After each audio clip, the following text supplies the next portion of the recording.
ఈ సక్సెస్ చూడకుండానే చూడాల్సింది అసలు. కదా నాకు ఏదన్నా ఉంది అంటే ఈ ఈ సందర్భంలో ఆయన ఉండాల్సింది. కదా ఈ సందర్భం ఉండుంటే అసలు ఒక రేంజ్‌లో అవునా సెలబ్రేషన్ ఉండేది. ఆ, ఆయన లేని లోటు బాగా అంటే ప్రతి క్షణం కరెక్ట్ నేను పెయిన్ ఫీల్ అవుతున్నాను. ఆహ్, ఎప్పుడు చెప్తుండే నా దేవి బిడ్డ, నా దేవి బిడ్డ అని. ఏదన్నా ఉన్నా ఫస్ట్ కాల్ చేస్తుండే. అంటే అన్నయ్య, అక్క అందరూ ఉండంగా గూడా ఫస్ట్ కాల్ చేస్తుండే నాకు. ఆయనకేదైనా అవసరం పడితే ఎవరి ఫోన్ నుంచైనా ఫోన్‌లు చేయడం అండ్ నాతోని మాట్లాడడము. లాస్ట్ క్షణంలో నేను ఆయనతో అలిగాననమాట. అయ్యో మాట్లాడలేదు. ఆయన ఇంకొక 8, 9 నెలల్లో చనిపోతారు అని అన్నప్పుడు అలిగారు నాతో.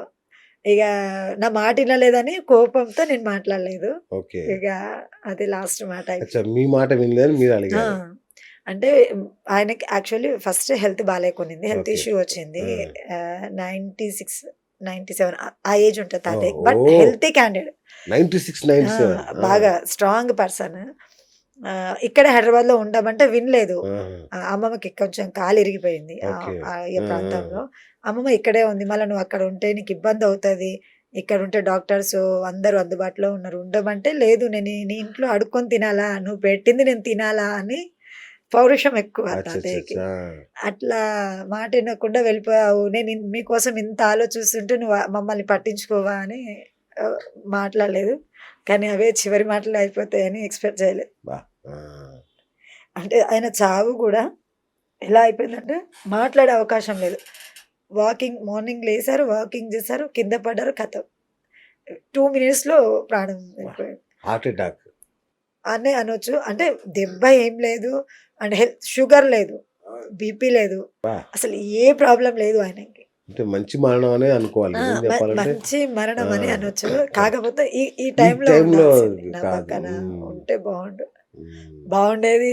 అసలు ఆయన ఆయన ఇలా కూర్చొని నాకు ఇంటర్వ్యూ ఇప్పించేవాడు. అంతే కదా ఉంటే. ఆ! అమ్మమ్మ ఉంది. అమ్మమ్మ అదే ఫీల్ అవుతుంది ప్రెజెంట్. ఇప్పుడు కూడా ఆయన ఎక్కడెక్కడో తిరుగుతుంటాడు మీ వెనకాలే తిరుగుతుంటాడు హ్మ్. అంటే నా మనవరాలు మాకేంటంటే ఎరగదీస్తుంది ఆహ్, ఆ టైంలో ఆయన దులుపుకొనుంటే మా గతి చాలా ఘోరం. అంటే నాకెందుకు నేను కన్న కూతురే లేదు. వీళ్ళు నాకెందుకు అని అనుకోనుంటే ఘోరమైన పరిస్థితి మాది. కానీ ఆయన అలా ఏ రోజు అలా అనుకోలేదు. నేను ఇంకోటి ఇక్కడ తాతయ్య మేనమామ వాళ్ళ వైఫ్ మేనత్త ఉంటది. ఆమె అయితే కొన్ని సంవత్సరాలు వాళ్ళ పుట్టిల్లే వదిలేసింది. వాళ్ళ పుట్టింటికెళ్ళడమే మానేసింది. ఏదైనా పండుగొస్తే మా దాంట్లో ఎక్కువగా పేరెంట్స్ ఇంటికి పంపించరు. అచ్చా పండుగలొస్తేనే పుట్టింటికెళ్ళాలి. మేమింతమంది ఉన్నామని తను ఏ రోజు గూడా మమ్మల్ని కసిరించుకోవడము, మమ్మల్ని తిట్టడము, ఇప్పటివరకు నైట్ రాత్రి కూడా నేను వేరే ఒక ఈవెంట్‌కెళ్ళేసి ఇంటికెళ్ళాను. నేను వెళ్ళే వరకు గూడా ఎదురు చూస్తూ కూర్చున్నారన్నమాట. బా అంటే ఆయన ఉండుంటే ఇంకా ఇంకో లెవెల్ ఉండేది. అండ్ ఇప్పుడు మీరు అనుకుంటున్న విల్లా ఒకవేళ కట్టినా గూడా దాన్ని చూసి ఆయన మురిసిపోయేవాడు. అంతేగా దాని ముందు కుర్చీ వేసుకొని కూర్చునేవాడేమో చాలు. ఆయన ఇప్పటివరకు నేను చేసింది అంటే నేను ఏమన్నా సంపాదించాను అంటే ప్రతి దాంట్లో ఆయనది రూపాయి ఉంటది. ఉమ్, ఖచ్చితంగా రూ. 1 అన్నా ఉంటది. అండ్ ఇప్పుడు మనం ఒక 2,00,000 పెట్టి ఏదైనా కరెక్ట్ కొన్నామనుకో అవును ఆయన రూ. 2 ఇస్తాడు. అవును నేనే కొనిచ్చాను అని మాట్లాడేవాడు. ఉమ్, ఈరోజు ఇంత సక్సెస్ వచ్చింది గదా! నేను ఉమ్, పెంచి నేను పోషించాను గాబట్టి నాకు మనవరాలికొచ్చిందని డప్పు చాటించేవాడేమో.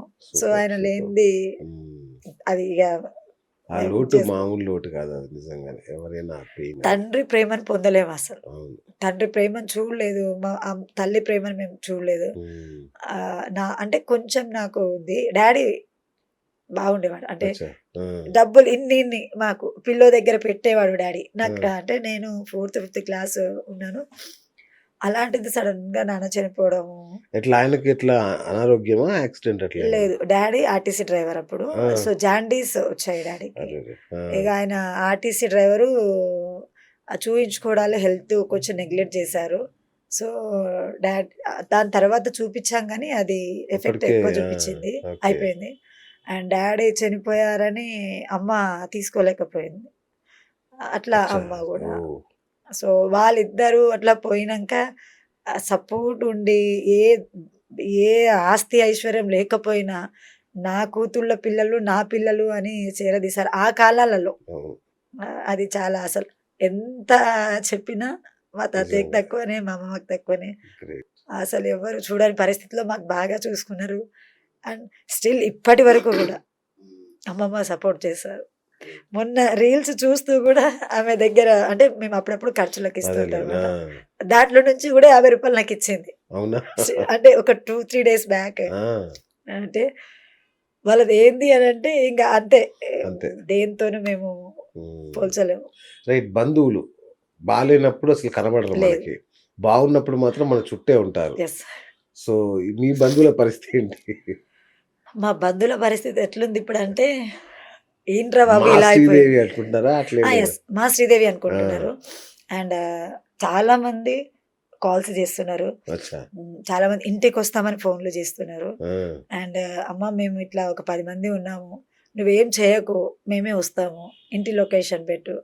అండ్ కాంగ్రెస్ కార్యకర్తలు ఒక 10 మంది ఉన్నారు, నీకు సన్మానం చేద్దామని, ఫైనాన్షియల్గా హెల్ప్ చేద్దామని వాళ్ళు అనుకుని వస్తా అంటున్నారు అంటే హ్మ్. నేను కొంచెం బిజీ ఉన్నా అంటే అక్క ఏదున్నా పోనీలే అని ఇస్తుంది. ఆ! అండ్ అన్నయ్య కూడా పోనీలే మన వాళ్ళే కదా మనల్ని అన్నారు. కానీ నేను అలా కాదు. ఆ! తాతయ్య నన్ను ప్రతి దగ్గర చేయి బట్టి తీసుకెళ్లేవాళ్ళు. ఎవరికైనా డబ్బు ఇవ్వాలన్నా, ఏదైనా కొనాలన్నా, ఏదైనా చెయ్యాలన్నా, ఈవెన్ నా పెళ్లి షాపింగ్ అప్పుడు 2004లో నా పెళ్ళయింది. నా పెళ్లి షాపింగ్ ఈవెన్ నేనే చేశాను. అంటే బట్టలు తీసుకోవడము, తర్వాత ఎన్ని చీరలు తీసుకోవాలి, ఎవరెవరికి అంటే నాకు ప్రతీదీ ఎలా గుర్తుందంటే, నేను అప్పుడు ఎలా ఉన్నామో అప్పటికి ఇప్పటికి చేంజెస్ ఏం రాలేదు. కాకపోతే మేము పెరిగాం. అంతే. హ్మ్. మేము చిన్నగున్నాము. ఇప్పుడు కొంచెం పెరిగాము. ఇప్పుడు ఏంటంటే చేద్దామా అని మాకు ఫోన్‌లు చేసి వాళ్ళు డేట్ ఫిక్స్ చేసే రేంజ్‌కి మమ్మల్ని పెంచి పెద్ద చేశాడాయన. గ్రేట్. ఆ! కాబట్టి అంత ఈజీగా ఒప్పుకునేది లేదు. నేను ఒప్పుకోను. హ్మ్. పిలుస్తాను. హార్ట్‌ఫుల్‌గానే పిలుస్తాను. రావాలి, తినాలి, తాగాలి, ఏం చేసినా ఓకే. కానీ అదనేది నాకు ఖచ్చితంగా ఉంటది. ఆ పెయిన్ ఇంకా అట్లా ఉంటది. ఉంటది. అప్పుడు పట్టించుకోని పెయిన్. అంటే ఈమె ఆడపిల్ల గదా! ఏం చేస్తది? అదేలే. వీళ్ళు పొడిచేసిర్రు, ఈమె ఏం పొడుస్తది. హ్మ్. నేను పొడిచింది ఏమి స్టిల్ ఈ రోజు గూడా మాట్లాడుతున్నానా, అంటే నెక్స్ట్ టైమ్ నేను ఎక్కడ కలిసినా సరే, నేను హైప్‌లో ఉన్నా, డౌన్‌లో ఉన్నా, మీరు నాకు మళ్ళీ రిమైండ్ చేయండి. నేను ఇన్ కేస్ ఇంకా హైప్ వెళ్ళినా, ఇంకా లోలో వెళ్ళినా, శ్రీదేవి మాత్రం ఇలాగే ఉంటది. అండ్ ఖచ్చితంగా మా తాతయ్య పేరు అండ్ మా డ్యాడీ పేరు, మా అన్నయ్య పేరు ఎక్కడ పోగొట్టే పని నేను చేయను. హ్మ్. అంటే చాలా మంది అన్నయ్య ఎవరు? Own brother. అచ్చా! మీకు బ్రదర్ గూడా ఉన్నాడా? ఓన్ అచ్చా! అందరు బ్రదరు. సిస్టర్స్ ఆ! అనుకుంటున్నాను. ఆ! నాకంటే పెద్ద అన్నయ్య. అచ్చా! ఆ! తర్వాత అన్నయ్య, వదిన గూడా బా సపోర్ట్. ఓహ్! వదిన ఎట్లా అంటే ఒక తల్లి. అక్క ఎట్లా అంటే ఇంగ అమ్మనే. మామూలుగా వదినలు విలన్స్ ఉంటారే. లేదు. లేదా? మా ఫ్యామిలీలో విలన్ వదిన లేదు. ఒక్క వదిన వల్ల ఆ! ఎంత పెద్ద ఫ్యామిలీ అంటే మేము 43 మెంబర్స్ ఇప్పుడు స్టిల్. 43 మెంబర్స్. ఆ! ఆ! పెద్దక్క ఫ్యామిలీ నలుగురు, నా ఫ్యామిలీ నలుగురు, చెల్లెలు వాళ్ళ ఫ్యామిలీ నలుగురు, ఓహ్! తర్వాత వదిన వాళ్ళ నలుగురు, అండ్ అత్తమ్మ, మేనమామ పెద్ద కూతురు వాళ్ళు, అండ్ సెకండ్ కూతురు, అమ్మమ్మ, అండ్ అత్తమ్మ వాళ్ళ రిలేషన్స్ వాళ్ళు గూడా. ఆ! మేము ఇంతమంది ఈరోజు ఒకే ఫ్యామిలీ లాగా ఉన్నాము. ఇంకా కలిసున్నాము. అండ్ ఇంకో చిన్న తాతయ్య వాళ్ళ ఫ్యామిలీ. ఇంతమంది మేము కలిసుండడానికి మూల స్తంభమే వదిన. ఓహ్! ఈరోజు తనే గనక హట్ వావ్! హుట్ అని మమ్మల్ని దగ్గర తీసుకొని ఉండుండకపోతే మేమందరం కలిసి ఉండేవాళ్ళం కాదు. ఈ ఈ ఈ జర్నీ ఇంకా ఇట్లా ఉండేది కాదు. ఓకే. స్టిల్ ఇప్పటికి ఈ శారీ గాని, ఈ బ్లౌజెస్ గాని, నా డ్రెస్సింగ్ గాని అన్నీ తనే. ఆ! మళ్ళీ ఒక్క రూపాయి గూడా నేనివ్వను. ఆ! టైలరింగ్ చేస్తది. అచ్చా! ఒక 1 రూపీ గూడా నా బ్లౌజ్ ఈరోజు ఇలా కుట్టావు, నా హాఫ్ శారీ ఇలా కుట్టావు, నీకొక రూ. 1000 అని నేనివ్వను. ఎందుకట్లా పాపం అన్యాయం గదా! శ్రమ దోపిడీ గాదా? తల్లికి కూతురు తల్లి. అచ్చా! ఇచ్చుకోలేదు గదా! సూపర్. Very good. ఆ! అండ్ అక్క గూడా. అచ్చా! అక్క దగ్గర గూడా ఎలా దోచుకుంటానంటే, ఆ! ఎన్నున్నా ఆ! 500 ఇయ్యవా? రూ. 50 ఆ! ఇయ్యవా? ఆ! రూ. 10 బా సతాయిస్తాను. ఆ! నైట్ గూడా వెళ్ళేటప్పుడు రూ. 50 కోసం బా సతాయిచ్చాను. ₹1,00,00,000 పెట్టుకొని గూడా రూ. 50 అయ్యో! వస్తాయి గదా! ₹1,00,00,000 ఏం లేదండి. ఆ! ఇంకా అంటే ఎక్కడి నుంచి ఏ సోర్స్ లేదు. ఓకే. నేను నమ్ముకున్న కష్టం అండ్ నేను నమ్ముకున్న శ్రమ నుంచి